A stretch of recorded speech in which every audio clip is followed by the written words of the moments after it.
Hi dear friends, welcome back to our channel. இன்னைக்கு நம்ம ration பச்சரிசியில செம்ம சாஃப்டான டேஸ்டியான லேயரான இடியாப்பம் எப்படி செய்யலாம்ன்றத பார்க்கலாம். ஃப்ரெண்ட்ஸ், இடியாப்பம் இந்த வீடியோவில் சொல்லியிருக்க போல செஞ்சு பாருங்க. வாயில் வச்சு மெல்லணுன்ற அவசியமே இல்லை. வாயில் வச்சதுமே கரைஞ்சிடும். அவ்வளோ சாஃப்டாக இருக்கும். ரெசிபிக்குள்ளே போகிறதுக்கு முன்னாடி நீங்கள் இன்னும் மைஸ்டைல் குக்கிங் சேனலை சப்ஸ்கிரைப் பண்ணலை அப்படின்னா சப்ஸ்கிரைப் பண்ணிக்கோங்க. வீடியோவையும் லாஸ்ட் வரைக்கும் ஸ்கிப் பண்ணாமல் பாருங்கள். இப்போ வாங்க ரெசிபிக்குள்ளே போகலாம்.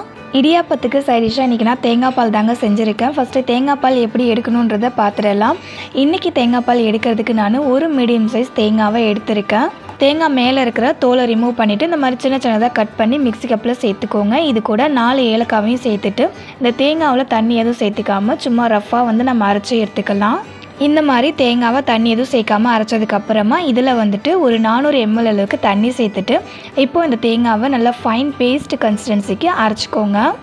பாருங்கள், இந்த அளவுக்கு தேங்காவை நல்லா ஃபைன் பேஸ்ட்டாக அரைச்சதுக்கப்புறமா இதுலேருந்து தேங்காய் பால் மட்டும் நம்ம பிரித்து எடுத்துக்கலாம். அதுக்கு ஒரு பவுலில் ஜூஸ் ஃபில்டர் வச்சுட்டு நம்ம அரைச்ச தேங்காவை அந்த ஜூஸ் ஃபில்டரில் ஊற்றிடலாம். ஊற்றிட்டு ஸ்பூனால் இந்த மாதிரி நல்லா அழுத்தி தேங்காய் பாலை ஃபில்டர் பண்ணி எடுத்துக்கலாம்.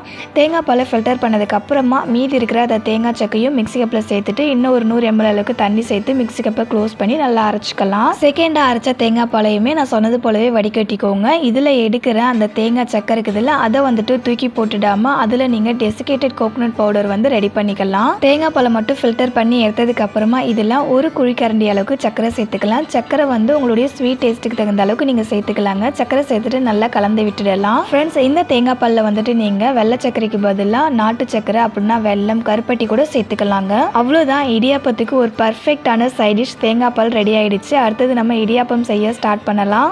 இடியாப்பம் செய்யறதுக்கு முதல்ல நம்ம அரிசி மாவை சூடு பண்ணிக்கலாம். அதுக்கு ஸ்டவ் ஆன் பண்ணிவிட்டு ஒரு வானல் வச்சுட்டு அதில் 1 கப் அளவுக்கு அரிசி மாவு சேர்த்துக்கலாம். அரிசி மாவுடைய கிராம் கணக்குன்னு பார்த்தீங்கன்னா 500 கிராம் அளவுக்கு இருக்குங்க. கடையில் வாங்கின அரிசி மாவாக இருந்தாலும் சரி, வீட்லேயே நம்ம வறுத்து வச்சுருக்க அரிசி மாவாக இருந்தாலும் சரிங்க. இடியாப்பம் செய்யறதுக்கு முன்னாடி ஒரு டைம் லைட்டாக சூடு பண்ணிவிட்டு இடியாப்பம் செஞ்சோம் அப்படின்னா இடியாப்பம் நல்லா சாஃப்டாக இருக்கும். அதே போல் வறுக்காத அரிசி மாவு எடுக்கிறீங்க அப்படின்னா கண்டிப்பாக அரிசி மாவு வறுத்துட்டு அதுக்கப்புறமா இடியாப்பம் செய்யுங்க. ஏற்கனவே நான் இந்த மாவை வறுத்துட்டேன், அதனால் இப்போ லைட்டாக சூடு மட்டும் பண்ணிக்கிறேங்க. கையில் தொட்டு பார்த்தோம் அப்படின்னா கை பொறுக்கிற சூடுக்கு இருக்கணும். அந்த அளவுக்கு இந்த அரிசி மாவு சூடு ஏறிச்சு அப்படின்னாலே போதும். ஃப்ரெண்ட்ஸ், ஏற்கனவே நம்ம சேனலில் அரிசி மாவு எப்படி ப்ரிப்பேர் பண்ணணும் அப்படின்ற ரெசிபி நான் அப்லோட் பண்ணியிருக்கேன். அந்த ரெசிபியோட லிங்க் டிஸ்கிரிப்ஷனில் தரேன், செக் பண்ணி பாருங்கள். அரிசி மாவு கை பொறுக்கிற சூடுக்கு சூடானதுக்கு அப்புறமா ஸ்டவ் ஆஃப் பண்ணிவிட்டு இந்த மாவை ஒரு பிளேட்டில் மாற்றிக்கலாம். அடுத்தது அதே வானலில் 1.5 கப் அளவுக்கு தண்ணி சேர்த்துக்கோங்க. 1 கப் அரிசி மாவுக்கு 1.5 கப் அளவுக்கு தண்ணி சேர்த்துக்கிட்டிங்கன்னா உங்களுக்கு கரெக்டாக இருக்கும். இந்த தண்ணியில் 3/4 டேபிள் ஸ்பூன் அளவுக்கு உப்பு சேர்த்துக்கலாம். 1/4 டேபிள் ஸ்பூன் அளவுக்கு நெய் சேர்த்துக்கலாங்க. இடியாப்பத்துக்கு மாவு பிசையும் போது நார்மலாக எண்ணெய் சேர்த்து பிசையாமல் இந்த மாதிரி நெய் அப்படின்னா தேங்காய் எண்ணெய் சேர்த்து பிசைஞ்சிங்க அப்படின்னா இடியாப்பம் நல்லா டேஸ்டியாகவும் இருக்கும், வாசனையாகவும் இருக்கும்.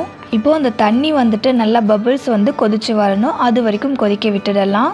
பாருங்கள், இந்த மாதிரி தண்ணியிலேருந்து நிறைய பபிள்ஸ் மேலே தண்ணி கொதிச்சு வரும்போது நம்ம வறுத்து வச்சுருக்கோம்ல அரிசி மாவு, அது எல்லாத்தையுமே இந்த தண்ணி கூட சேர்த்துட்டு நம்ம இந்த மாவை தண்ணி கூட கலந்து விட்டுக்கலாம். அரிசி மாவை தண்ணியில் சேர்க்கும் போது ஸ்டவ்வை அப்படியே ஸ்லோ ஃப்ளேமில் வச்சு சேர்த்துட்டு அரிசி மாவை நல்லா கலந்து விட்டுக்கோங்க. தண்ணி அதிகமாக இருக்கிற போல் தான் இருக்கும், ஆனால் நம்ம எடுத்துக்கிற அரிசி மாவுக்கு நம்ம எடுத்துக்கிற தண்ணியோட அளவு கரெக்டாகவே இருக்குங்க. இடியாப்பத்துக்கு மாவு பிசையிறதுக்கு நம்ம தண்ணியை நல்லா சூடு பண்ணிவிட்டு அந்த தண்ணியை மாவில் ஊற்றி பிசைவோம். அந்த மாதிரி இல்லாமல் இந்த மாதிரி தண்ணியை நல்லா கொதிக்க விட்டுட்டு அதில் அரிசி மாவு சேர்த்து கலரி விட்டு செஞ்சு பாருங்கள், உங்களுக்கே நல்லா டிஃப்ரெண்ட் தெரியும். நம்ம சேர்த்துக்கிட்ட அரிசி மாவு எல்லா தண்ணியுமே அப்சார்ப் பண்ணதுக்கு அப்புறமா இப்போ நம்ம ஸ்டவ் ஆஃப் பண்ணிடலாம்.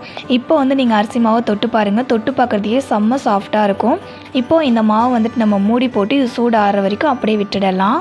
மாவுடைய சூடு ஆறுனதுக்கு அப்புறமா பாருங்கள், மாவை தொடும்போது நம்ம பஞ்சு தொட்டால் எவ்வளோ சாஃப்டாக இருக்கும், அந்த அளவுக்கு சாஃப்டாக இருக்கும் மாவு.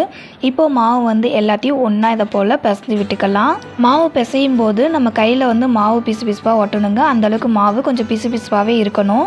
ஃப்ரெண்ட்ஸ், ஏற்கனவே நம்ம சேனலில் மீதமான சாதத்தில் இடியாப்பம் எப்படி செய்யணும் அப்படின்ற ரெசிபியை நான் அப்லோட் பண்ணியிருக்கேன். அந்த ரெசிபியோட லிங்க்கையும் டிஸ்கிரிப்ஷனில் தரேன், செக் பண்ணி பாருங்கள்.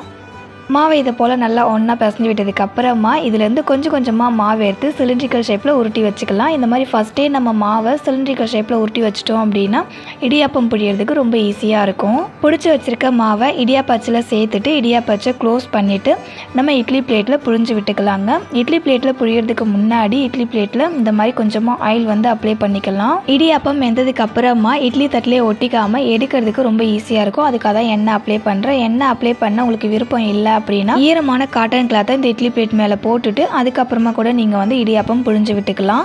இட்லி பிளேட்டில் எண்ணெய் அப்ளை பண்ணதுக்கு அப்புறமா நம்ம இடியாப்பத்தை புழிஞ்சு விட்டுக்கலாம். மாவு நல்லா சாஃப்டாக இருக்கிறதால புழியறதுக்கு ரொம்ப ஈஸியாக இருக்கும். நான் இடியாப்பத்தை புழியும் போதே உங்களுக்கு தெரியும் எந்த அளவுக்கு வந்துட்டு ரொம்ப ஈஸியாக புழிய வருது அப்படின்னு. இப்போ இதே போலவே வந்துட்டு எல்லா இட்லி பிளேட்லேயும் நம்ம இடியாப்பம் புழிஞ்சு விட்டுடலாம். எல்லா இட்லி தட்டுலையுமே இடியாப்பத்தை புழிஞ்சிட்டதுக்கு அப்புறமா இட்லி பாத்திரத்தில் வச்சு வேக வச்சுக்கலாம். இட்லி பாத்திரத்தில் ஏற்கனவே தண்ணி சேர்த்து நான் தண்ணியை கொதிக்க வச்சுருக்கேன். இந்த பாத்திரத்தில் இட்லி தட்டை வச்சுட்டு இந்த பாத்திரத்தை க்ளோஸ் பண்ணிவிட்டு ஒரு 5 நிமிஷம் மட்டும் இடியாப்பத்தை வேக வச்சுக்கலாம். இடியாப்பத்தை 5 நிமிஷம் வேக விட்டதுக்கு அப்புறமா ஓப்பன் பண்ணி பார்க்கலாம். நல்ல கம்மன் வாசனையோட சாஃப்டான அண்ட் லேயரான இடியாப்பம் சூப்பராக ரெடி ஆகிடுச்சு.